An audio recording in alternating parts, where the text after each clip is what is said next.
കോൺഗ്രസിന്റെ മുതിർന്ന നേതാവ് എ.കെ. ആന്റണിയുടെ മകൻ അനിൽ ആന്റണി എന്തിനാണ് ബി.ജെ.പിയിൽ ചേർന്നത്? കേന്ദ്ര അന്വേഷണ ഏജൻസികളുടെ അന്വേഷണം ഭയപ്പെട്ടിട്ടാണോ? കേന്ദ്ര അന്വേഷണ ഏജൻസികൾ എ.കെ. ആന്റണിയുടെ വീട്ടിലേക്ക് കടന്നു വരും എന്ന് കൃത്യമായി മനസ്സിലാക്കിയതിന് ശേഷമാണ് അനിൽ ആന്റണി ബി.ജെ.പിയിൽ ചേർന്നത്. അന്വേഷണം തടയുന്നതിന് വേണ്ടി, അതല്ലെങ്കിൽ കേന്ദ്ര അന്വേഷണ ഏജൻസികളെ ഭയപ്പെട്ട്, അതല്ലെങ്കിൽ കേന്ദ്ര അന്വേഷണ ഏജൻസികളെ നയിക്കുന്ന ബി.ജെ.പിയെ ഭയപ്പെട്ട്. ശരിയാണോ എന്ന ചോദ്യമാണ് ഇപ്പോൾ ഉയരുന്നത്. എ.കെ. ആന്റണി കേന്ദ്രമന്ത്രിയായിരിക്കുന്ന ഘട്ടത്തിൽ പ്രതിരോധ വകുപ്പ് മന്ത്രിയാണ്. മന്ത്രിസഭയിലെ ഏറ്റവും പ്രധാനപ്പെട്ട വ്യക്തിയാണ്. മൻമോഹൻ സിംഗ് കഴിഞ്ഞാൽ രണ്ടാമനാണ് മന്ത്രിസഭയിലെ. അത്രമാത്രം അധികാരത്തോടുകൂടി നിൽക്കുന്ന ഘട്ടത്തിൽ മകൻ അനിൽ ആന്റണി ദില്ലിയിൽ ഒരു ദല്ലാളായി പ്രവർത്തിച്ചിട്ടുണ്ട്. വിവിധ കക്ഷികളിൽ നിന്ന് കോടിക്കണക്കിന് രൂപ കൈക്കൂലി വാങ്ങിയിട്ടുണ്ട്. തൻ്റെ കയ്യിൽ നിന്ന് താൻ നേരിട്ട് പോയി 25 ലക്ഷം രൂപ കൈക്കൂലി നൽകിയിട്ടുണ്ട് അനിൽ ആന്റണിക്ക് എന്ന വെളിപ്പെടുത്തലുമായി രംഗത്ത് വന്നിരിക്കുന്നത് ദല്ലാൽ നന്ദകുമാർ തന്നെയാണ്. അദ്ദേഹത്തിന്റെ വാക്കുകൾ നമുക്കൊന്ന് കേൾക്കാം. CBIയുടെ ഡയറക്ടറായിരുന്ന രഞ്ജിത്ത് സിൻഹയ്ക്ക് കൊടുക്കാനായിട്ട് അന്ന് CBIയുടെ സ്റ്റാൻഡിംഗ് കൗൺസിലിൻ്റെ എംപാനൽമെൻറ്റ് നടക്കുകയാണ്. ഒരു ലോയറെ എറണാകുളം കേരള ഹൈക്കോടതിയിൽ CBIയുടെ സ്റ്റാൻഡിംഗ് കൗൺസിലായി നിയമിക്കാൻ എൻ്റെ കയ്യിൽ നിന്ന് 25 ലക്ഷം രൂപ വാങ്ങിയ ആളാണ് അനിൽ ആന്റണി. ഇതുപോലത്തെ ഒരു ഡ്യൂട്ടി പെയ്ഡ് കവറിലാണ് ഞാൻ 25 ലക്ഷം രൂപ അനിൽ ആന്റണിക്ക് കൊടുത്തത്.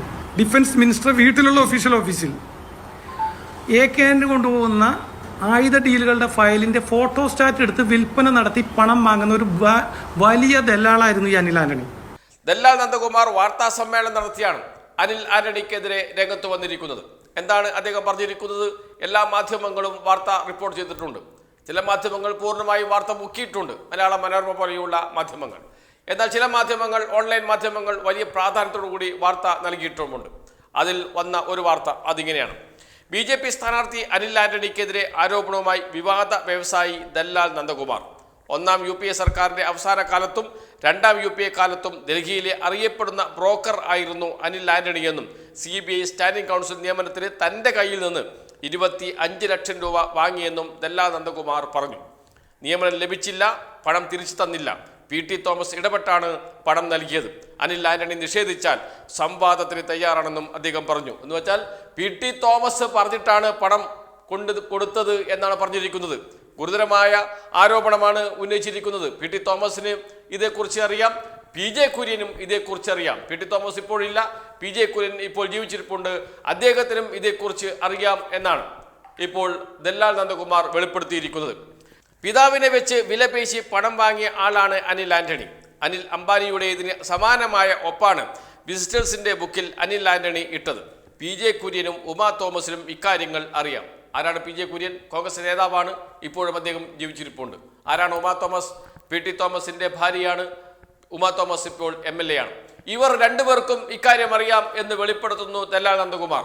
സ്വാഭാവികമായും വരും ദിവസങ്ങളിൽ അവർ ഇക്കാര്യത്തെക്കുറിച്ച് പ്രതികരിക്കേണ്ടതുണ്ട്. പ്രതികരിക്കും എന്ന് തന്നെ നമുക്ക് പ്രതീക്ഷിക്കാം. P.J. കുര്യനും ഉമാ തോമസിനും ഇക്കാര്യങ്ങൾ അറിയാം. ചില ഡിഫൻസ് നോട്ടുകൾ പുറത്തുപോയി. ഇത് പിടിക്കപ്പെടാതിരിക്കാനാണ് അനിൽ ബി.ജെ.പിയിൽ ചേർന്നത്. താൻ പറഞ്ഞ കാര്യം ആന്റണിയെ അറിയിച്ചു എന്നാണ് P.J. കുര്യൻ പറഞ്ഞത്. 3/12/2012 രഞ്ജിത്ത് സിൻഹ CBI ഡയറക്ടറായി ചുമതല ഏൽക്കുന്നത്. രഞ്ജിത്ത് സിൻഹയെ അനിൽ കണ്ടിരുന്നു എന്ന് വെച്ചാൽ രഞ്ജിത്ത് സിൻഹ CBI ഡയറക്ടറാണ്, അനിൽ ആന്റണി രഞ്ജിത്ത് സിൻഹയെ കണ്ടിരുന്നു എന്നാണ് ദല്ലാൽ നന്ദകുമാർ പറയുന്നത്. 2013 ഏപ്രിലാണ് താൻ പണം നൽകിയത്. NDA സർക്കാരിൻ്റെ ആദ്യ വർഷം ആണ് പണം തിരിച്ചു കിട്ടിയത്. നിഷേധിച്ചാൽ തെളിവ് പുറത്തുവിടുമെന്നും നന്ദകുമാർ പറഞ്ഞു. ബ്രൗൺ കളർ ഹോണ്ട സിറ്റി കാറിൽ എ.കെ. ആന്റണിയുടെ PS-നൊപ്പം അശോക് ഹോട്ടലിൽ എത്തിയാണ് പണം തൻ്റെ കയ്യിൽ നിന്ന് അനിൽ ആന്റണി വാങ്ങിയതെന്നും അദ്ദേഹം കൂട്ടിച്ചേർത്തു. ബി.ജെ.പിയുടെ മറ്റൊരു ടെറർ കാൻഡിഡേറ്റ് പ്രസിഡന്റ്, പ്രധാനമന്ത്രി, ഹോം മിനിസ്റ്റർ ഒഴികെ എല്ലാ പോസ്റ്റുകളിലേക്കും ഓഫർ ചെയ്യാറുണ്ട്. പേര് ഇപ്പോൾ പറയുന്നില്ലെന്നും നന്ദകുമാർ പറഞ്ഞു. എന്ന് വെച്ചാൽ ദല്ലാൽ നന്ദകുമാർ ദല്ലാളാണ് എന്ന് എല്ലാവർക്കും അറിയാം. അങ്ങനെയുള്ള ഒരാളിൽ നിന്ന് അനിൽ ആന്റണി 25 ലക്ഷം രൂപ കൈക്കൂലി വാങ്ങി. എന്തിനാണ്? ഹൈക്കോടതിയിൽ CBIയുടെ ഒരു സ്റ്റാൻഡിംഗ് കൗൺസിലിനെ നിയമിക്കുന്നതിന് വേണ്ടിയിട്ട്. ഈ വിവരമാണ് ഇപ്പോൾ ദല്ലാൽ നന്ദകുമാർ പുറത്തുവിട്ടത്. ഇതേക്കുറിച്ച് സ്വാഭാവികമായും മാധ്യമപ്രവർത്തകർ അനിൽ ആന്റണിയോട് അഭിപ്രായം ചോദിക്കും. ആ ചോദ്യം അനിൽ ആന്റണിക്കെതിരെ ഉയരുകയും ചെയ്തു. അനിൽ ആന്റണി പറഞ്ഞ മറുപടിയും കൂടി നമുക്ക് കേൾക്കാം. പാകിസ്ഥാന്റെ ഓപ്പൺ സ്റ്റേറ്റ്മെന്റ് ആണ് പാകിസ്ഥാന്റെ തീവ്രവാദത്തെ അദ്ദേഹം വെള്ളപൂശാൻ ശ്രമിച്ചത്. അത് ഞാൻ എല്ലാ ദിവസവും പറഞ്ഞുകൊണ്ടിരിക്കുന്നു.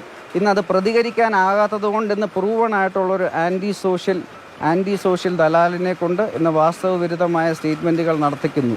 ഇത് തമ്മിൽ ഒരിതുമില്ല. കാര്യം ഈ പറയുന്ന എന്തെങ്കിലും ഉണ്ടായിരുന്നെങ്കിൽ ഇതൊക്കെ വർഷങ്ങൾക്ക് മുമ്പെന്നൊക്കെയാണ് ഇയാൾ പറയുന്നത്. അതൊക്കെ ഏജൻസികളൊക്കെ അന്വേഷിച്ചാൽ ഇതൊന്നും ആരും പറയാത്ത കാര്യം. ഇന്ന് ഇലക്ഷന് മുമ്പ് ഇത് ആൻ്റോ ആൻ്റണി അയാൾ ഇന്ന് രാജ്യദ്രോഹം ചെയ്യാൻ ശ്രമിച്ച ശ്രീ ആൻ്റോ ആൻ്റണി ഇന്ന് രാജ്യത്തെ ഇന്ന് ചില വോട്ട് ബാങ്കിന് വേണ്ടി മാത്രം പാകിസ്ഥാനെ വെള്ളപൂശാൻ ശ്രമിച്ച ആൻ്റോ ആൻ്റണിയുടെ കാര്യം ഞാൻ മാറി എല്ലാ ദിവസവും ജനങ്ങളെ ഓർമ്മിപ്പിക്കുന്നത് കാരണം അതിന് തടയിടാൻ ശ്രമിക്കുന്ന നെറികെട്ട ഒരു രാഷ്ട്രീയം മാത്രമാണിത്. കോൺഗ്രസിന്റെ ഏറ്റവും മുതിർന്ന നേതാവ് ഇപ്പോഴും പ്രവർത്തക സമിതി അംഗമാണ്. പ്രവർത്തക സമിതിയിലെ രണ്ടാമെന്നോ ഒന്നാമെന്നോ എന്ന് പറയാൻ കഴിയുന്ന നേതാവ്, സോണിയ കുടുംബവുമായി അടുത്ത ബന്ധം പുലർത്തുന്ന നേതാവ്, അങ്ങനെയൊക്കെ ഒരുപാട് വിശേഷണങ്ങളുണ്ട് എ കെ ആന്റണിക്കും. ആ എ കെ ആന്റണി കേന്ദ്ര പ്രതിരോധ വകുപ്പ് മന്ത്രിയായിരുന്നു. ആ ഘട്ടത്തിലാണ് മകൻ അനിൽ ആന്റണി ദല്ലാളായി പ്രവർത്തിച്ചത് എന്ന് പറയുന്നത് ദല്ലാൽ നന്ദകുമാറാണ്. അദ്ദേഹം മറ്റൊരു ഗുരുതരമായ ആരോപണവും കൂടി ഉന്നയിക്കുന്നുണ്ട്. അദ്ദേഹം പറയുന്നത് ചില ഡിഫൻസ് നോട്ടുകൾ ചോർന്നിരുന്നു എന്നാണ്. ആരാണ് മന്ത്രി? A K Antony. A K Antony പ്രതിരോധ മന്ത്രിയായിരിക്കുമ്പോൾ ഡിഫൻസിന്റെ പ്രതിരോധവുമായി ബന്ധപ്പെട്ട ചില നോട്ടുകൾ ചോർന്നിരുന്നു എന്നും രാജ്യസുരക്ഷയെ തന്നെ ബാധിക്കുന്ന പ്രശ്നമാണ് ദല്ലാൽ നന്ദകുമാർ ഉന്നയിക്കുന്നത്. ഇത് സംബന്ധിച്ച് വിശദമായ അന്വേഷണം ഉണ്ടാകുമോ ഇല്ലയോ എന്നൊക്കെ നമുക്ക് പിന്നീട് അറിയാം. പറഞ്ഞത് ദല്ലാൽ നന്ദകുമാറാണ്. കാരണം ദല്ലാൽമാർ തമ്മിൽ എപ്പോഴും നല്ല ബന്ധങ്ങൾ ഉണ്ടായിരിക്കും. അങ്ങനെയുള്ള ദല്ലാൽ നന്ദകുമാറാണ് എ കെ ആന്റണിയുടെ മകൻ. ദില്ലിയിലെ പ്രധാനപ്പെട്ട ഒരു ബ്രോക്കറായിരുന്നു, ദല്ലാളായിരുന്നു.